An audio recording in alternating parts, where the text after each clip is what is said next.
Before we start, a quick note for listeners. Today's episode focuses on a mass death event and the dynamics of a high-control religious group. We're not here to sensationalize it. We're here to understand what happened, how it happened, and why the story still hasn't fully ended. I'm Lonnie, and this is our complete case file episode on Heaven's Gate, the UFO-centered religious group found in a mansion in Southern California in March of 1997. And if you've heard even a little about this case, you probably remember the imagery. Matching clothes, those Nike sneakers, and the idea that a comet was somehow involved. Right? People tend to remember the details that feel surreal. But the truth is, those details weren't random. They were part of a system, a carefully built belief world that took decades to form. Let's start where the public first learned about Heaven's Gate. March 26, 1997. Rancho Santa Fe, California, an affluent area, quiet streets, the kind of place you don't expect to become a headline. Inside a rented mansion, investigators found 39 bodies. Not scattered, not chaotic. They were arranged with a kind of order, many in bunk beds, covered in purple shrouds. Everyone dressed the same, black clothing, identical haircuts, and Nike Decade sneakers. And then there's the detail that sounds almost like a coded message. Each person had $5.75 on them, one $5 bill and 3 quarters. That number has been discussed endlessly. Was it symbolic? Was it mundane? The point is, it fit the pattern, uniformity. The group had trained itself to move as one unit, right down to what they carried in their pockets. The deaths didn't happen all at once, either. They occurred in 3 waves over 3 days, March 24th through March 26th. That's a crucial detail because it tells you something about planning and participation. After each wave, the remaining members cleaned up, positioned the bodies, covered them, and prepared for the next group. There were no signs of struggle at the scene. Toxicology later confirmed what investigators suspected: a combination of phenobarbital and alcohol, followed by asphyxiation using plastic bags placed over the head. And at the center of all of it was the leader, Marshall Herff Applewhite Jr. People in the group called him Do. Earlier, he and his co-leader used different names, Bo and Peep, but the names shifted over time, along with the group's identity. But Applewhite didn't start alone. In the early 1970s, he met a woman named Bonnie Lou Nettles. She was a nurse, and in the group's cosmology, she became T. Together, they built a theology that sounds strange when you hear it summarized, but it was coherent to the people inside it. The core ideas went something like this.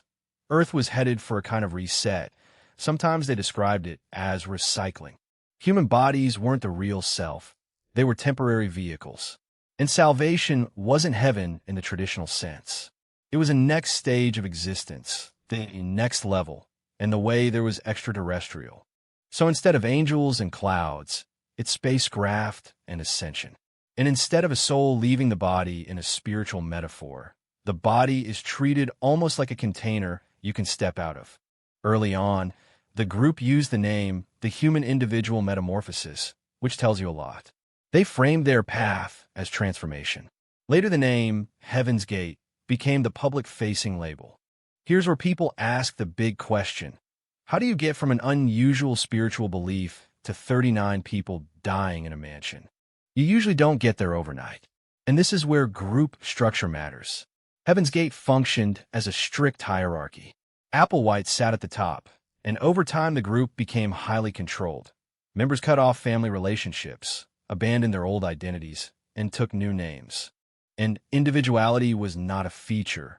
It was treated as a problem. Uniform clothing, similar haircuts, communal living, and constant reinforcement of the group's identity. Celibacy was required, which is already a big demand for most adults. But in this case, it went even further. Several of the men, including Applewhite, underwent voluntary castration. That's an extreme act of commitment, and it also functions as a trap. After something that irreversible, leaving becomes psychologically harder. They also work together. One of the more modern elements of this story is that members earn income as web designers under the name Higher Source, which is such a striking detail because it disrupts the stereotype. These weren't isolated people living off the grid in some distant compound cut off from technology. They were building websites. They were living in the world while also mentally separating from it. That separation is one of the classic cult dynamics, right? Isolation doesn't always mean a physical fence. It can be social, informational, emotional. Yes, and research on high control groups often returns to a few recurring elements. Information control, a single ultimate authority, gradual escalation of commitment, and a reshaped identity that becomes hard to untangle from a group. One of the other myths people carry about this case is that the members were gullible or uneducated. But many were educated professionals, people who were searching for meaning, belonging, a big answer to a big question. That doesn't make their final steps less tragic. It makes the story more human and more unsettling because it suggests this isn't as distant from normal life as we'd like it to be. So let's talk about the trigger point most people know, the Hale-Bopp comet. Hale-Bopp was discovered in 1996, and it became a major public event. People were genuinely excited. It was visible for a long time, easy to spot, and it dominated the sky in a way that felt almost cinematic. Then the rumor hit that there was some sort of object trailing the comet, sometimes described as Saturn-like. That claim was later debunked, but in the Heaven's Gate worldview, it landed like proof. Applewhite presented it as the long-awaited sign. The spacecraft had arrived, and the group had a narrow window to graduate to the next level. And you can see how that would click into place if you already believe Earth is about to be recycled. If you already believe your body is just a vehicle. If you already have a leader who interprets every event as a message meant specifically for you. In the final months, they updated their website and they recorded farewell videos. They also rented that large mansion, over 9,000 square feet, and paid months in advance, as if they were trying to remove obstacles, create a controlled environment, finish the logistics, make the ending tidy. And then the 3 waves of death began. This part is hard to sit with because it shows coordination. After the first group died, the remaining members didn't flee. They didn't panic. They continued, cleaning the scene, placing bodies carefully, covering them, and then preparing for the next wave. Applewhite died in the final wave, which shaped what happened legally afterward. There were no criminal charges tied to the deaths. All the participants were adults. Whatever moral questions we might ask, and there are many, the case was treated as a mass suicide rather than a murder investigation. And Applewhite's own death removed the possibility of prosecuting him for assisting. Even identifying who had died wasn't simple. Many members had changed their names and cut contact with relatives. So the normal anchors, family, records, personal networks, had been deliberately loosened. And then there's another painful layer. After the event, 2 former members attempted suicide as well. Both survived. It's a reminder that these belief systems don't necessarily shut off the moment the headline fades. So what happens to a group after something like this? Most people assume it disappears completely. This is where Heaven's Gate becomes one of the strangest follow-ups in modern religious history. The mansion itself was cleaned, and eventually it was demolished. The site was redeveloped, and there's no official memorial. Locals, for understandable reasons, don't love revisiting it. And culturally, a few details took on a life of their own. The Nike Decade sneakers became notorious, and Nike eventually discontinued that model. Not because one product caused anything, but because the association became unavoidable. But the biggest lingering artifact of Heaven's Gate isn't physical. It's digital. Their website. Yes, the original Heaven's Gate website is still online today, preserved almost exactly as it was in 1997. And it's maintained by 2 surviving members who were instructed to stay behind. They're often described as Mark and Sarah. And what's remarkable is how consistent they've been. They keep the site static. They occasionally respond to emails. They generally refuse interviews. And they still believe in the theology that the others advanced, that the group graduated. It's one of the most unusual long-term continuations of any cult case. Not a revival, not active recruiting, not a new branch, but a preserved message in amber, sitting on the internet decade after decade. Which raises a question I can't shake. If a belief system can outlive its community through a website, what does that mean for how we understand influence? It means the end isn't always an end. And scholars have treated Heaven's Gate as a major case study for exactly that reason. There's been extensive academic work since 1997, including a well-known book, Heaven's Gate, America's UFO Religion, by Benjamin E. Zeller. And beyond books, there's been a whole ecosystem of research papers on coercive persuasion, groupthink, apocalyptic movements, identity destruction, and especially how high-control groups operate in the digital era. Because Heaven's Gate wasn't just a story about a charismatic leader. It was also a story about systems, social systems, psychological systems, and media systems. They used the internet early. They left behind recordings.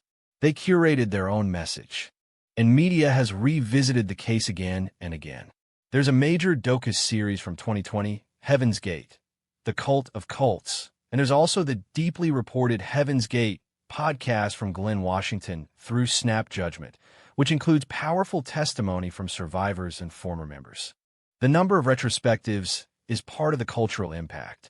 Heaven's Gate keeps resurfacing whenever people talk about UFO spirituality, conspiracy communities, or the dark side of charismatic leadership.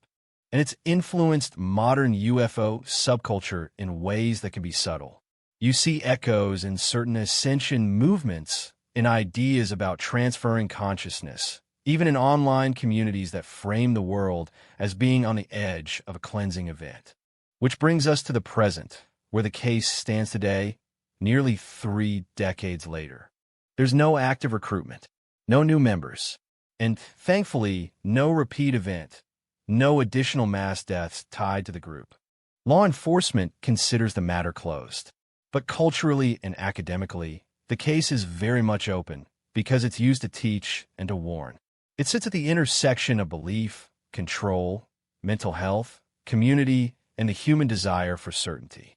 So if we step back from the headlines, what do we actually learn from this? I think we learn that extreme outcomes often come from ordinary steps, taken repeatedly under the right pressure. A new name, a little more distance from family, a leader's voice getting louder than your own, a worldview that slowly becomes airtight. And then, one day, a comet appears, and it doesn't feel like a comet anymore. It feels like confirmation. And we learn that the people inside aren't props in a bizarre story. They were human beings who believed they were making a meaningful choice. If you take nothing else from today, take this. It's easy to mock the surface details. The sneakers, the matching outfits, the purple shrouds. But if we stop there, we miss the real mechanism. How belonging can become captivity, and how a controlled narrative can narrow a person's options until the unthinkable feels logical. And that website still sitting online is a reminder that stories don't just disappear. They wait. They linger. They get rediscovered by the next curious person at 2 in the morning, clicking through an old page that never got taken down. That's where we'll leave it for today. Not with an easy conclusion, because there isn't one. Only a case that remains one of the most studied and psychologically complex in American history. Thanks for listening. If this episode brought up anything difficult for you, please take care of yourself and reach out to someone you trust.